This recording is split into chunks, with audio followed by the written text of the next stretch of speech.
सुप्रभात। आज हम पाठ पढ़ेंगे पाठ 12 सुदामा चरित।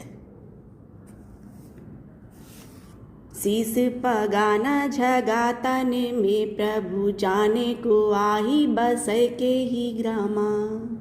धोती फटी सी लटी दुपटी अरु पाए उपान है को नहीं सामा।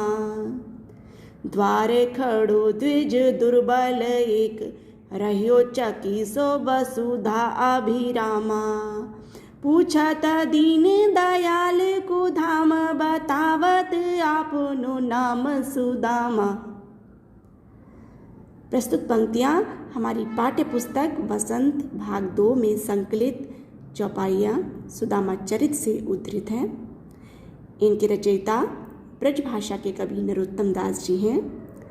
यहाँ कवि भगवान श्री कृष्ण के बचपन के मित्र सुदामा की अवस्था का वर्णन कर रहे हैं, जो श्री कृष्ण से मिलने के लिए द्वारका आए हुए हैं। और वो द्वार पर खड़े होते हैं, महल के द्वार पे, और चकित होकर महल को देख रहे हैं। तो उनका वर्णन अंदर द्वार पर जाके श्री कृष्ण से करते हैं। यहाँ वे कहते हैं कि शीस पगा न झगा तन पे।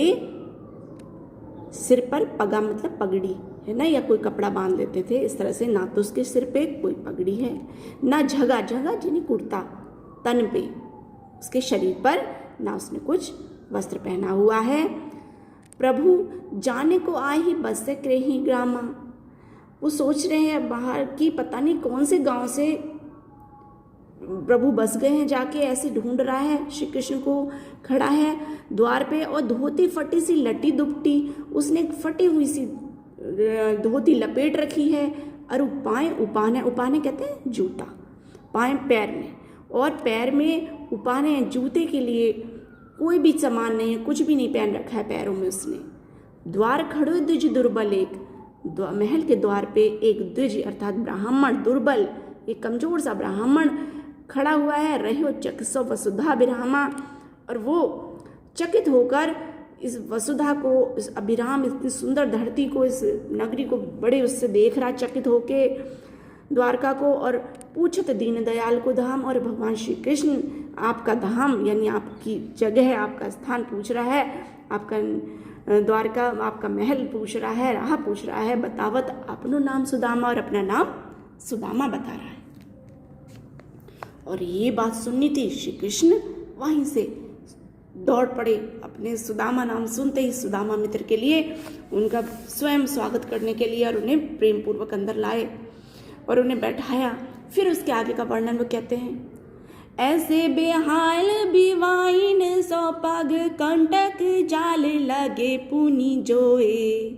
हाय महादुख पायो सखा तुम आए इतना की तय दिन खोए। देखी सुदामा की दीन दशा करुणा कर के करुणा निधि रोए। पानी परात को हाथ छुओ नहीं, नैनन के जल सौ पग धोए। ऐसे बेहाल बिवाइन से पग, उनके पैर जो थे, जो बिवाइन कहते हैं, जैसे बिवाई पड़ जाती है पैरों में, और पग कंटक कांटे के जाल लग जाने से उनके पैर फट गए थे, बहुत बेहाल थे, बहुत खून निकल रहा था और घायल थे उनके पैर। और वो जब श्री कृष्ण अपने हाथ से उन कंटकों को साफ करते हैं और देख के बहुत दुखी हो जाते हैं। कहते हैं, हे सखा, हे परम मित्र, तुम इतने दिन खोए, तुमने इतने दिन कहाँ बिता दिए, कहाँ रहे तुम, कि इतने हाय महादुख पाया, तुमने इतना कष्ट सहा, इतने दिन से तुम कहाँ थे, इधर क्यों नहीं आए।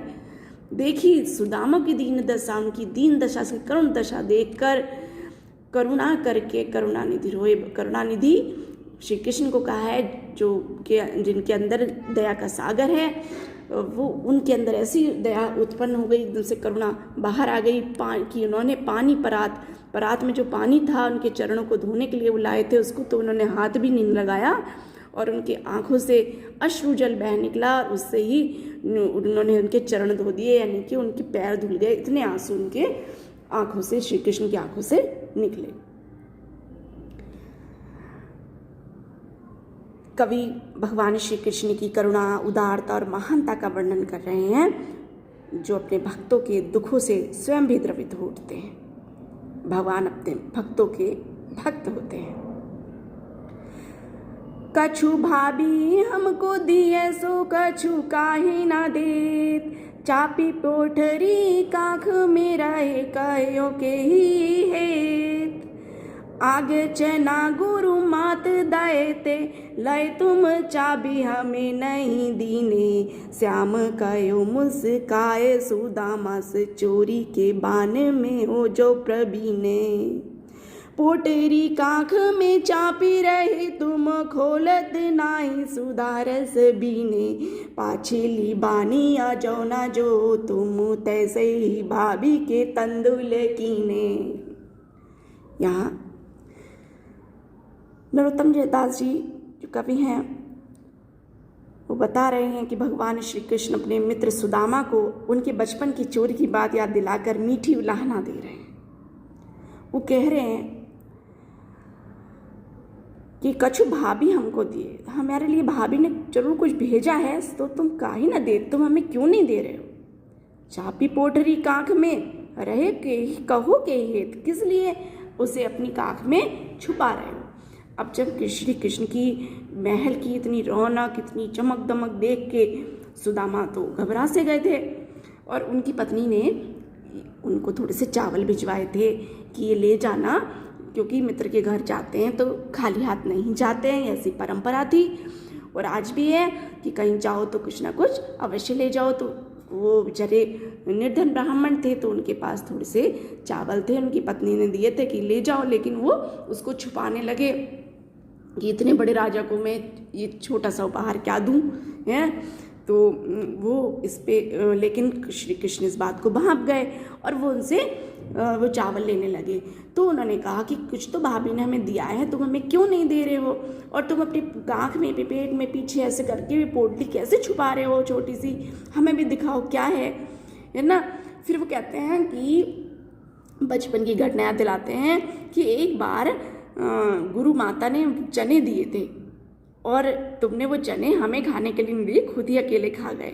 तुम तो शुरू से चोरी के काम में प्रवीण हो, और आज भी अब इस पोटली को छुपा रहे हो और खोल नहीं रहे हो। कितनी अच्छी खुशबू आ रही है इनमें से, है।